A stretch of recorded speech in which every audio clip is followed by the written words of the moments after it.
Halo semuanya, selamat datang di galeri virtual kami.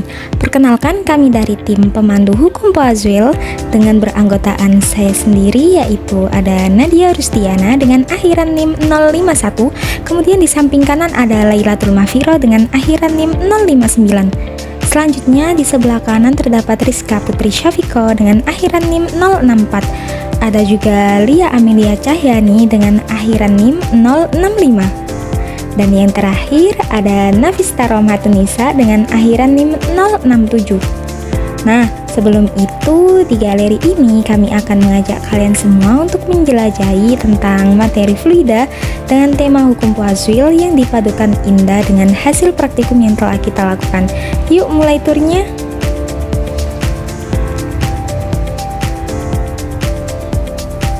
Oke, yang pertama ada sejarah dari hukum Poazwil yang ditemukan oleh Jean Leonard Marie Poazwil, yaitu ilmuwan asal Prancis, menemukan hukum Poazwil pada tahun 1840-an saat meneliti aliran darah dalam kapiler.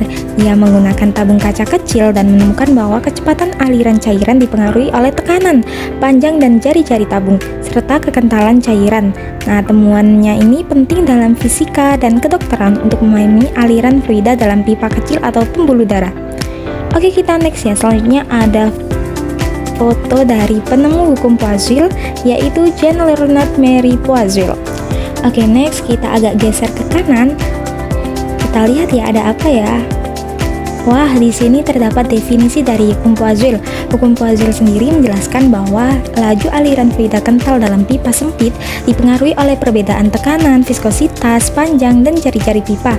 Berlaku untuk aliran laminar dan fluida Newtonian, di mana aliran lebih cepat di tengah pipa. Hukum ini biasanya digunakan dalam fisiologi, teknik, dan industri untuk memahami aliran cairan.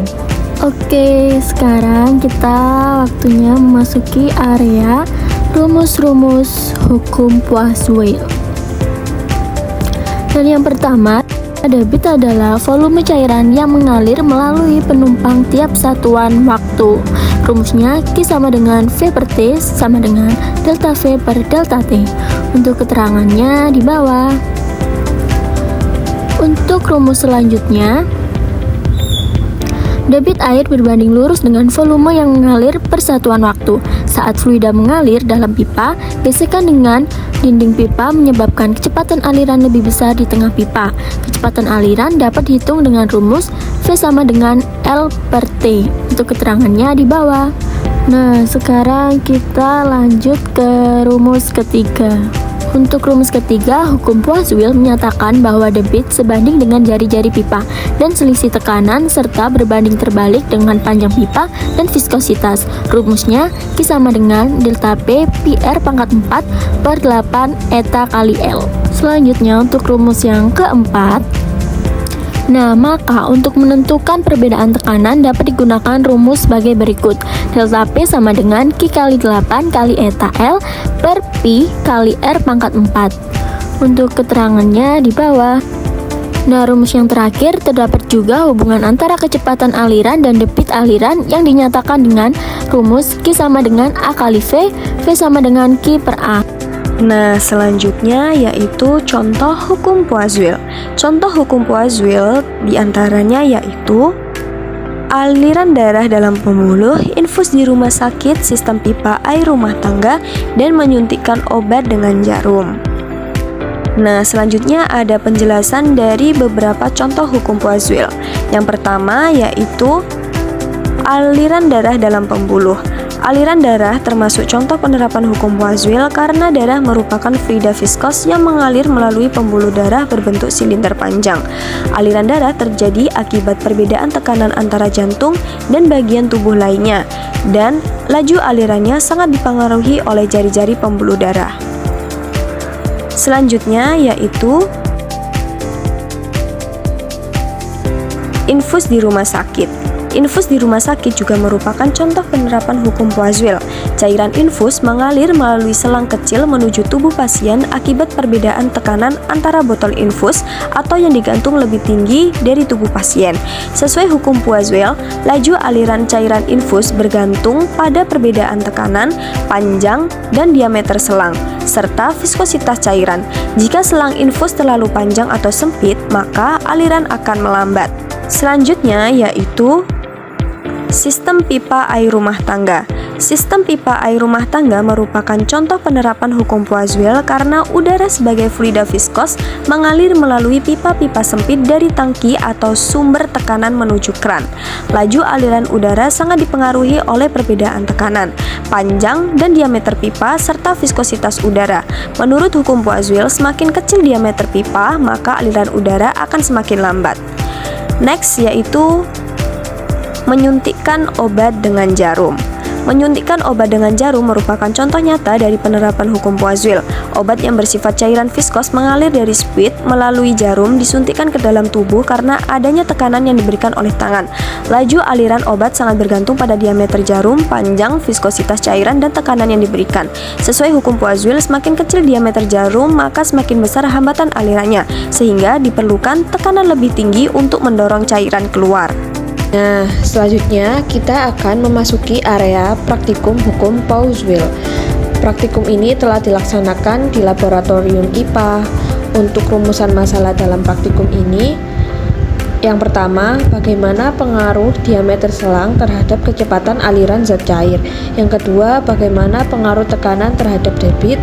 Untuk tujuan praktikumnya, yang pertama, mengidentifikasi pengaruh diameter selang terhadap kegiatan aliran zat cair. Yang kedua, mengidentifikasi pengaruh tekanan terhadap debit. Hipotesisnya yang pertama, semakin besar diameter selang, maka semakin kecil kecepatan aliran zat cair yang mengalir melalui selang.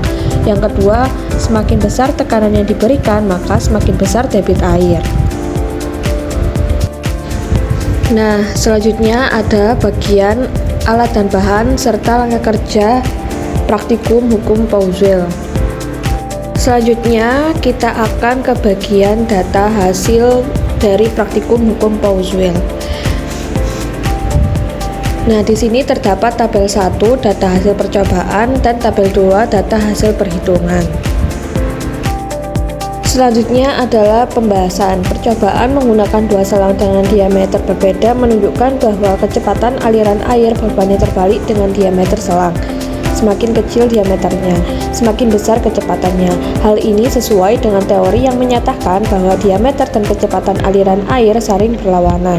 Selain itu, berdasarkan hukum Poiseuille, percobaan juga menunjukkan bahwa debit air berbanding lurus dengan selisih tekanan di kedua ujung selang. Semakin besar tekanan yang diberikan, semakin besar pula debit air yang dihasilkan. Dengan demikian, percobaan membuktikan bahwa baik diameter selang maupun tekanan sangat mempengaruhi kecepatan dan debit aliran air. Selanjutnya ada kesimpulan. Dari hasil praktikum dapat disimpulkan bahwa semakin besar diameter selang, kecepatan aliran zat cair justru semakin menurun. Hal ini menunjukkan bahwa kecepatan aliran berbanding terbalik dengan diameter selang. Selain itu, semakin besar tekanan yang diberikan, maka debit air yang mengalir juga semakin besar, sesuai dengan hukum Poiseuille yang menyatakan bahwa debit air atau fluida sebanding dengan perbedaan tekanan. Oke, ini kita lanjut ke bagian selanjutnya. Bagian selanjutnya yaitu faktor-faktor yang mempengaruhi hukum Poiseuille. Yang pertama, viskositas fluida, yang kedua panjang pipa, yang ketiga jari-jari fluida, yang keempat tekanan, dan yang terakhir suhu. Oke, mengenai penjelasan faktor yang pertama yaitu viskositas fluida. Dalam konteks aliran fluida melalui pipa, semakin tinggi viskositas suatu zat cair, maka hambatan terhadap alirannya pun meningkat. Hal ini menyebabkan kecepatan atau laju aliran menjadi semakin kecil karena energi yang dibutuhkan untuk menggerakkan fluida juga semakin besar. Oke, nih mengenai faktor kita yang kedua yaitu panjang pipa. Secara umum, semakin panjang suatu pipa, maka hambatan atau resistensi yang dialami oleh fluida selama mengalir juga akan semakin besar. Hal ini terjadi karena fluida harus menempuh jarak yang lebih jauh dan mengalami lebih banyak gesekan dengan permukaan bagian dalam pipa. Akibatnya, energi yang dibutuhkan untuk mempertahankan kecepatan aliran juga meningkat. Oke, ini kita next ke faktor kita yang ketiga, yaitu faktor jari-jari pipa. Laju aliran volumetrik berbanding lurus dengan pangkat 4 dari jari-jari pipa, yang berarti semakin besar jari-jari pipa maka laju aliran fluida akan meningkat secara signifikan. Ini karena peningkatan jari-jari secara drastis mengurangi hambatan terhadap aliran, sehingga memungkinkan fluida mengalir lebih cepat. Oke, faktor kita yang keempat yaitu tekanan.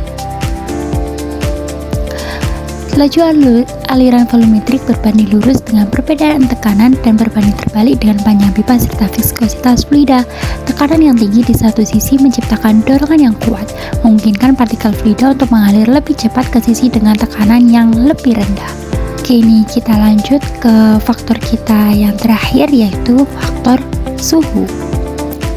Peningkatan suhu menyebabkan partikel-partikel dalam fluida bergerak lebih cepat, sehingga mengurangi gaya tarik-menarik antar partikel. Penurunan suhu menyebabkan viskositas meningkat dan memperlambat laju aliran fluida. Oleh karena itu, suhu yang lebih tinggi secara umum akan meningkatkan efisiensi aliran fluida dalam sistem perpipaan. Oke nih, sekarang kita lanjut ke next bagian. Next ke bagian ini adalah area, yaitu contoh-contoh soal dalam hukum Poiseuille. Ini merupakan tampilan soal hukum Poiseuille kita yang pertama. Lalu kita lihat nih contoh soal hukum Poiseuille kita yang kedua. Oke, kita next ke area sebelah sini, yaitu contoh soal hukum Poiseuille kita yang ketiga. Dan yang terakhir ini adalah contoh soal hukum Poiseuille kita yang keempat.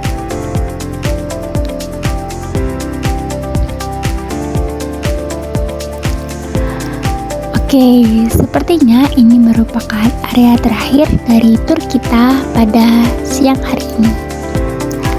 Jangan lupa like video ini dengan subscribe dan juga share ke teman kalian. Sampai jumpa pada tur kita yang selanjutnya. Bye-bye.